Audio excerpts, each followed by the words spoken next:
Днес в Мандрица живеят едва 100 човека. Според местното предание, селото възниква през 17 век. От Корчанска Албания са тръгнали двама братя чобани, овчари, тъй наречените, карали са някакви стада към Одрин. Султана тогава им рекал: където харесате место, останете там.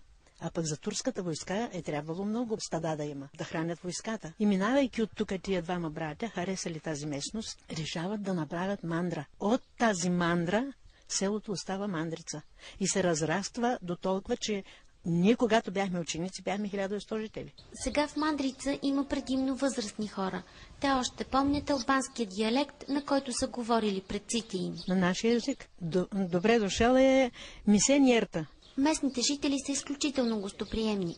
Те се надяват един ден в сърцето им да заприиждат туристи.